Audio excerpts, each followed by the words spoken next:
అంటే నేనుకి సంబంధ బాంధవ్యాలు ప్రతి శబ్దంతోనూ, భావంతోనూ, దేహంతోనూ, జ్ఞానకరమైన ప్రాణంతోనూ, సంఘటనతోనూ, ఆలోచనతోనూ, నిద్రాకాల మెలకులతోనూ, అలాగే ఆరోగ్యపరంగా, అనారోగ్యపరంగా, నరాలు, ఎముకలు, కండ అన్ని విధాలుగా కూడా గమనించినవి, గుర్తించినవి, తెలుసుకునేవి అన్నీ కూడా అనుభవానుభూతిలో సహజంగా ఉన్నాయి అని నేను అనుభవవాక్యంతోనే నేను ఉంటిని, నేను ఉన్నాను, నేను ఉన్నది, నన్ను ఎరుగుతాను, నన్ను నేను గమనిస్తాను, నేను గుర్తిస్తాను, నేను తెలుసుకుంటున్నాను. ఇవన్నీ పదాలు కూడా నేను ఉన్నాననే పదం తర్వాతనే ఈ పదాలన్నీ నామాలు రూపాలు వస్తాయి.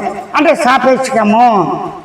సాపేక్షం అంటే నేను శబ్దంతో ఎన్ని శబ్దాలు వచ్చినప్పటికీ కూడా ప్రతి శబ్దం కూడా ఆ తొలి శబ్దమైన నేను శబ్దానతో సంబంధం ఉంది, దాన్ని సాపేక్షం అంటారు. నిరపేక్షం అంటే అసలు నేనే శబ్దం లేనే లేదు, నేను శబ్దం లేకుండా ఉండటం సంభవాసమా అంటే నిత్యానుభూతులు నేను శబ్దం లేని స్థితులు, ఐక్యంగా ఉండే తాదాత్మ్యాలు ఎన్నో నేను నిగినవే. కోమాలో ఉన్నాడు మావాడు, పిడిచి వస్తున్నాయి మావాడికి.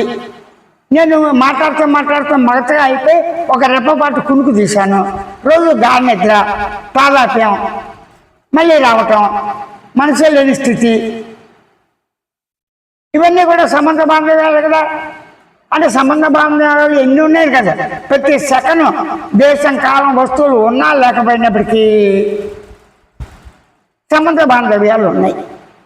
ఆ సంబంధ బాంధవ్యాలు ఉన్న వాటిని నువ్వు అనుభవించేవాడుగా ఉన్నావు కాబట్టి, గమనించి గుర్తించి తెలిసినవాడు ఉన్నావు కాబట్టి, అందువల్ల గమనించి గుర్తించి తెలుసుకునే లక్ష్యంతో ఎవరు ఉన్నారు? నేనే ఉన్నాను. అంటే గమనించే లక్షణం ఏంటి?